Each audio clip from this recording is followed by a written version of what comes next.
Hello and welcome to this very special broadcast that we are bringing to you from outside the White House, and I have an august panel with me, and we're going to be looking at India-US strategic cooperation on the eve of Prime Minister Narendra Modi's visit and the Quad meeting between President Joe Biden, the premiers of Japan as well as Australia. And joining me this evening is Lisa Curtis, Senior Fellow and Director, Indo-Pacific Security Program.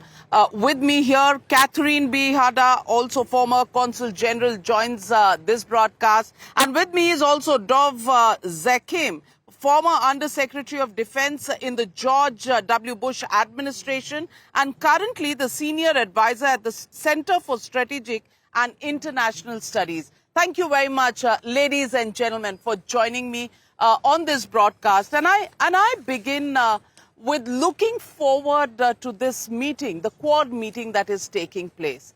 Over the years, ever since President Trump and then President Joe Biden have put their weight behind Quad, do you think it's reached the critical mass, making a difference to the strategic environment, really, in the balance of power play in the world? Let's cut the chase and let's come down to, are we any closer to stymieing China with this formation? Or is it just at the moment P's and Q's being put in place and not too much action? How do you see this, Lisa Curtis? Well, I think the Quad has really come into its own. It was revived in 2017 during the Trump administration, and then the Biden administration has really taken it to that next level where you've had 6 meetings of the leaders, 4 in-person meetings. And I think the meeting on Saturday in Wilmington, Delaware, will really show that the Quad, is here to stay, that it has come a very long way, and it does play an important role in shaping the regional order, in bringing together 4 powerful democratic maritime powers that are putting forth initiatives, providing public goods to the region, and really shaping the environment, shaping the economic, technological environment in the region. Now, I do think this meeting will be one thing to watch for is whether they push forward with a maritime security initiative. I think this would be really important if we see something, the Coast Guard's cooperating or a joint patrol, a commitment to do joint patrols. This would be really significant because it would show that the Quad is producing tangible security measures that are helping to push back against Chinese maritime aggression. We've seen this in the South China Sea against the Philippines. We've seen it in the East China Sea. So this would be something to watch for, a maritime security initiative. How do you see this going forward, Catherine? Because many people have spoken about the fact that, India has kept its alliance with Russia. It's also been speaking to Ukraine, trying to put together a peace process. And that brings in a certain amount of question marks because while each of these 4 countries in the Quad are looking to build strategy to counter other nations, but at the same time, each one of them have their own specific individual interests that they have kept alive. How do you see this balancing out going forward? Are there any breakthroughs that we are going to be looking at? Or, are these equations going to change given the fact that even America is in the midst of this very huge election? Can policies change one way or another depending on who wins?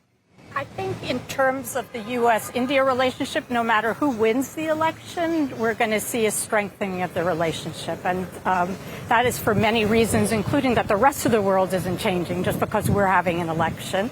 The rest of the world isn't changing just because India recently had an election and now has a different coalition government in place. There are certain outlying factors that are going to impel cooperation in groupings like the Quad. I mean, you mentioned India's, for example, strategic autonomy. I mean, I guess to some extent we all have strategic autonomy. I think that's appropriate and proper.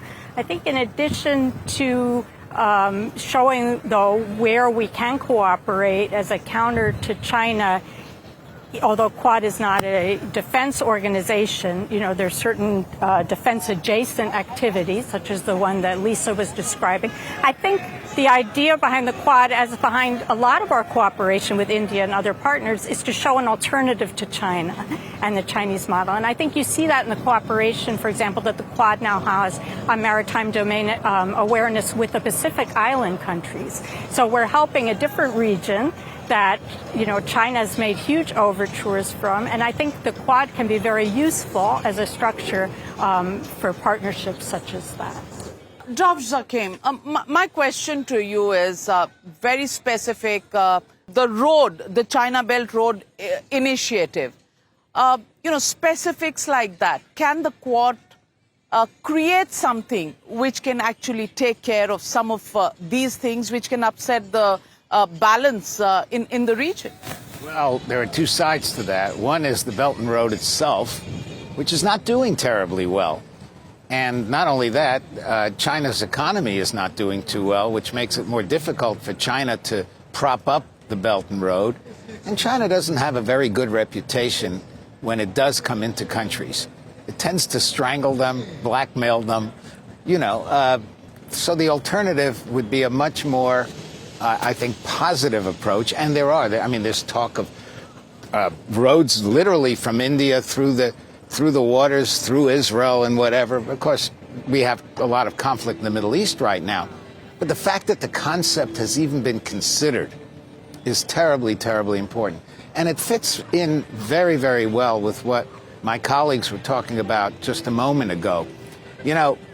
When I was in the Reagan administration, we would have what are called passing exercises, PASEXs, with India, where we would go like that. That was as far as we could go. We didn't want anybody to know. India didn't want anybody to know. Now look where we are today. We can thank China for that, for sure. But, Foreign Minister Jaishankar wrote a brilliant book about how he sees India playing in this new world. And the fact is, yes, you've got a relationship with Russia. But on the other hand, the Quad is a relationship between India and 3 allies. That sends a real message to Beijing. And Lisa was talking a moment earlier about some of the military aspects of this. The Chinese are sensitive to any slight change in military activity on the part of those whom it doesn't trust. And last time I checked, it doesn't trust India. Of course.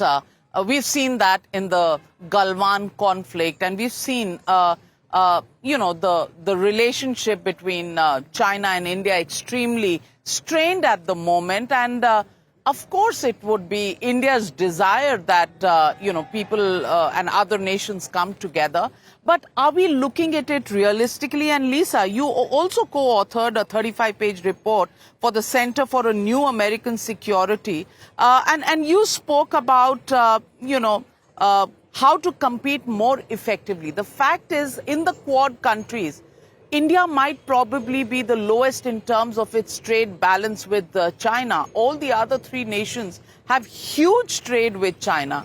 Is this standoff or pushing back China easier said than done?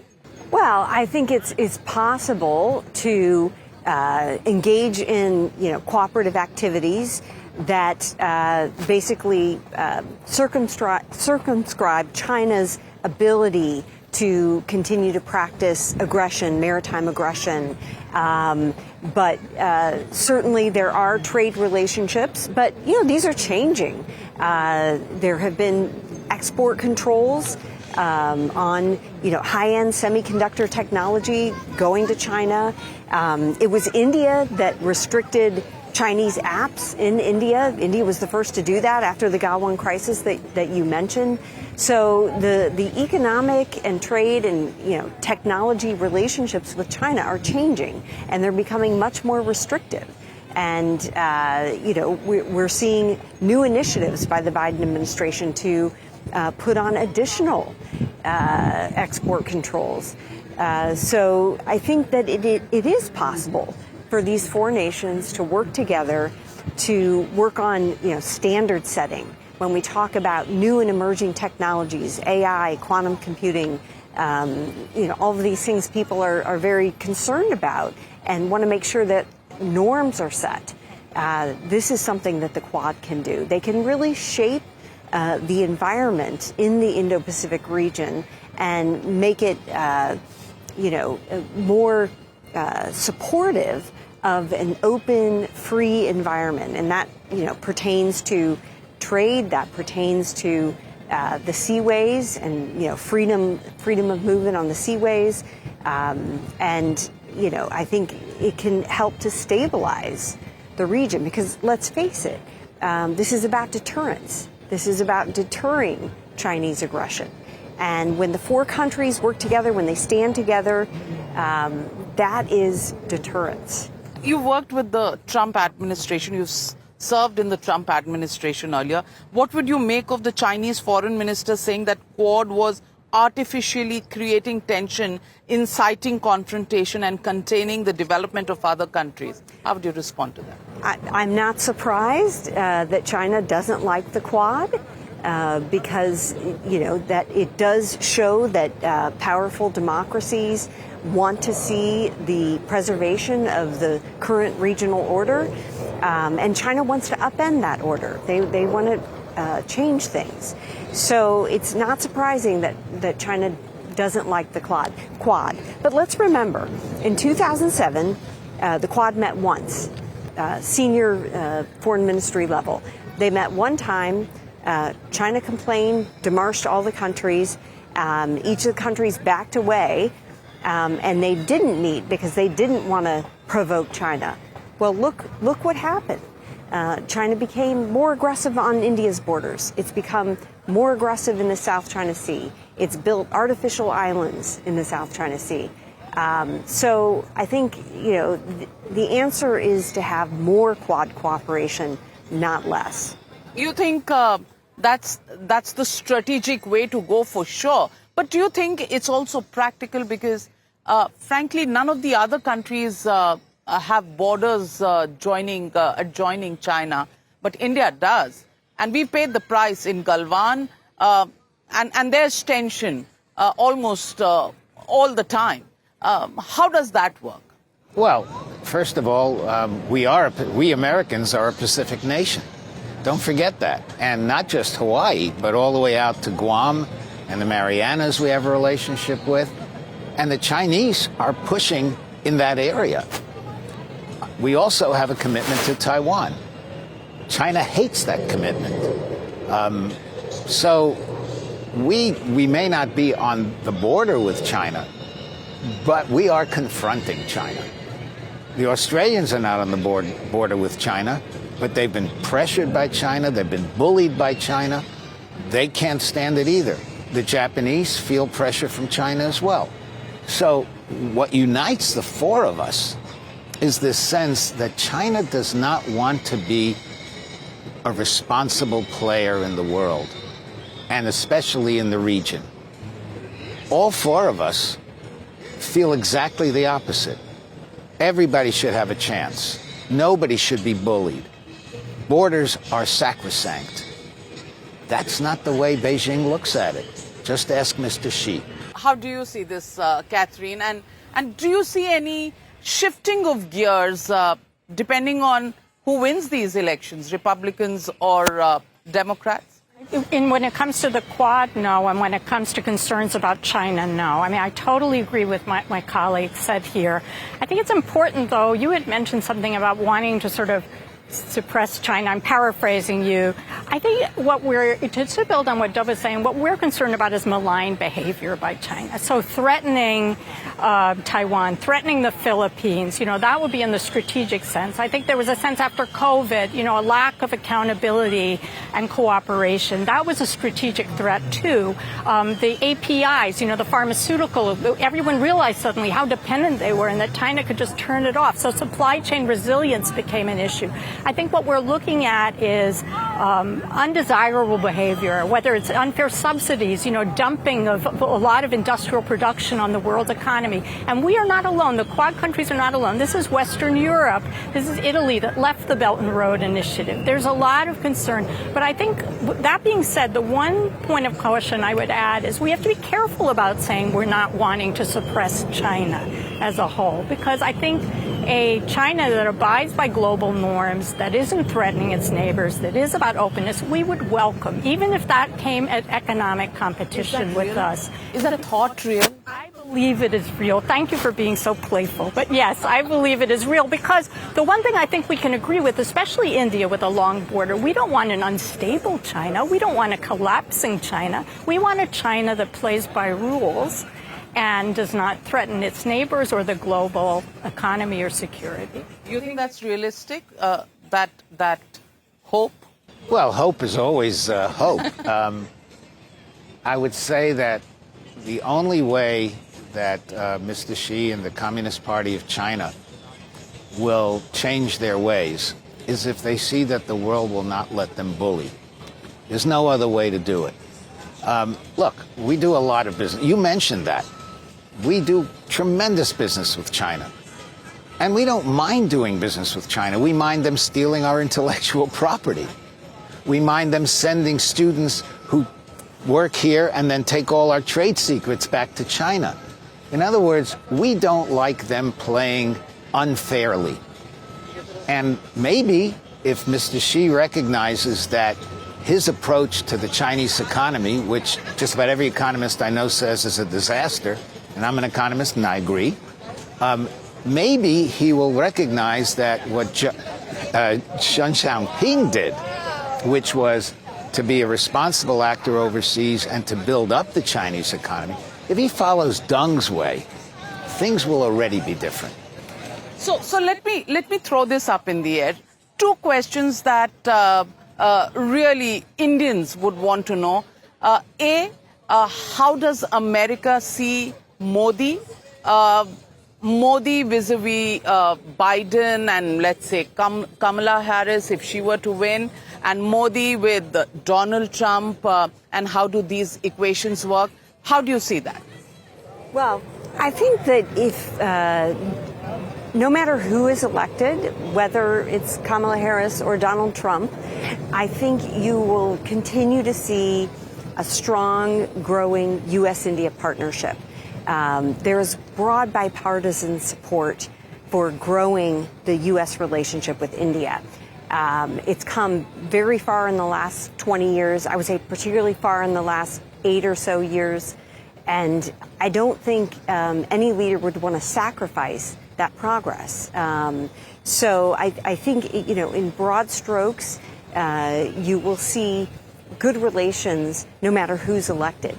Now, that's a motherhood statement. I want to ask you, given the background of Kamala Harris's position on, let's say, Article 370, Kashmir, didn't go down well with the Indian administration, especially because the Modi government is passionate about Article 370 and Kashmir being an integral part of India. So many people ask the question, will things change? Well, again, I think if President Trump is elected, he had very good relations with Modi, relations improved under Trump, and I think they would pick up where they left off. And, I'm very confident that the relationship would continue to progress. If Kamala Harris is elected, it's a bit more complicated. Indian American woman, she's has that heritage. I think that could be a very positive thing for a lot of Indians. But as you say, maybe some of her positions have been more controversial on Kashmir or human rights issues. There was the controversy over one of her relatives apparently had tweeted something about supporting the farmers' movement. That did not go over well in India. So there's, a few more complicating factors. But I think that, she would carry forward the hard work the Biden administration has done on the relationship. She recognizes the geostrategic realities, which is India and the U.S. share the same concerns about China, And so I think, some of those issues that Indians might be concerned about would probably, fade to the background. Hopefully. Catherine, how do you see this? And what are the chances again? We would be fighting a lot, and I'm sorry to disappoint you. We really are getting along on most things, all three of us, and I would agree. Where everybody, two Indians and there are 200 views. So I would say that I agree with Lisa that the general trajectory would be the same, a strengthened relationship, because, as we said earlier, the rest of the world isn't changing. But also, I almost regret that China takes up so much oxygen when we talk about our relations. There's a lot going on. We're ending this week with the Quad, but we started it with the U.S.-India Strategic Economic Partnership discussion. I mean, there's a huge range of issues that we're talking about. If I were to make a prediction, maybe the issues of climate change and clean energy would be de-emphasized more, issues like that in Trump administration. So some of the areas of cooperation that were not defense and security related or defense adjacent, like supply chains, you might see some variation in that.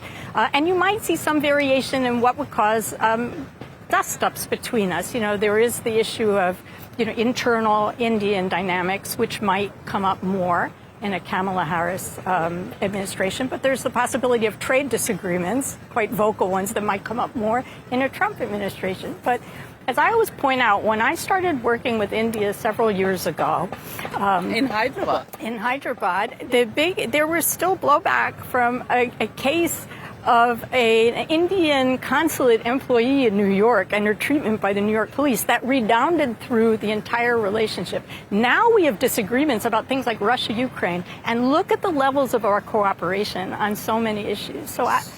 So you think these conversations will keep going on the sidelines, but the main strategic relations will carry on whichever side wins this? But the real question, Dov, is who's winning the American elections? Well, if I knew because that... in front of White House, you must make a prediction.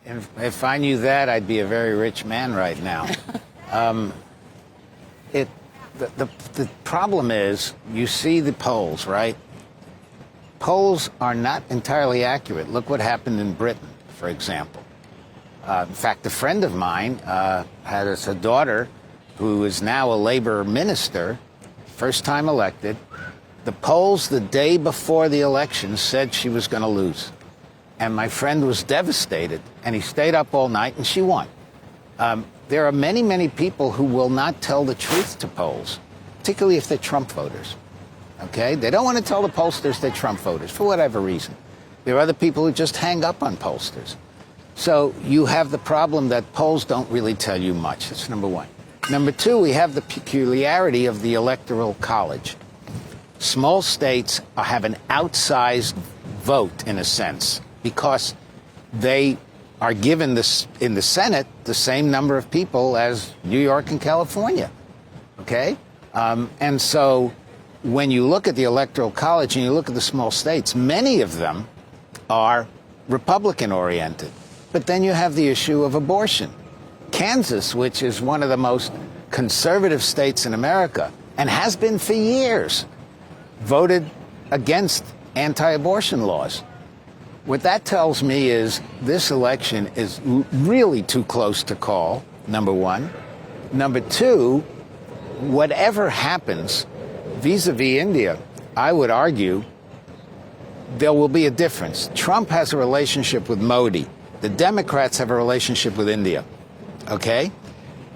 Whichever way you go, it's not going to change. In that respect, I do agree with my colleagues. It's just not going to change very much, which, by the way, should really get Beijing to worry. Okay, is Beijing worried? Well, we'll find that out. But any crystal ball gazing on who's winning these elections? Because he's complicated by saying polls are not right. Well, they're not right anywhere. I thought Indian pollsters got it wrong all the time. But you're saying American pollsters can get it wrong too. But sometimes it's your hunch that works. What's your hunch? What's more important than who wins is, do the American people have faith in the process? We've had 2 assassination attempts against a presidential candidate. This is serious. Our candidates need to be able to be safe. They need to be able to campaign. and we need, civil rhetoric.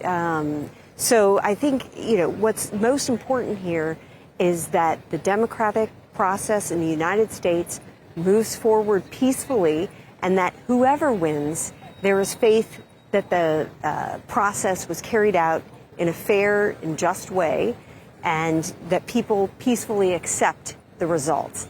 I think that's the most important thing. That's the challenge. She didn't like my answer. No, I like every answer, but Good for you. everybody likes black and white. So We I want to think- know what's going to happen. I can't give you black and white, but I can tell you this. If Joe Biden was still running for president, Trump would win for sure. Okay? I know people who started watching that debate and ran out after 5 minutes crying because they were Biden supporters. What Harris has done is change the entire trajectory, and it's still going up. So the real question is, if it continues to go up, she wins. Pure and simple. If it flattens out, different story. Does that help you a bit? A little bit. And Catherine?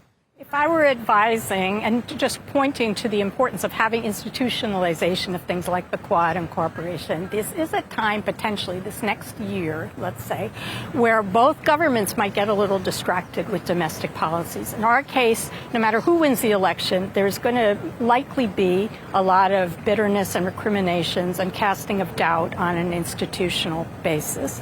There's also the Congress and how, deadlocked the Congress may remain. And then with the Indian government, the alliance, the coalition government also calls into, a little bit of question potentially about the direction, domestically and in foreign policy, I would say, that the Indian government might take. But this just speaks to me to the importance of having an institutionalized relationship that I think we're building step by step by step between our countries. And that's why it's so important. Well, the oldest democracy and the largest democracy have their own challenges. Back home, whichever way these elections go in the United States of America, just like the elections that just concluded in India, everybody's got their money bet on the fact that relations between the two countries will move forward strategically. That's not going to change. However, both countries might be a little more involved in their domestic issues over the next 12 months. And what will that mean for the power play across the world? Well, we'll have to wait and watch. But thank you very much to all of you, Dove, Catherine and Lisa Curtis, for joining me right here in Washington and debating and discussing where we as two countries with very, very common interests are going to go from here. Thank you very much. And thank you, viewers, for joining me on this very special broadcast.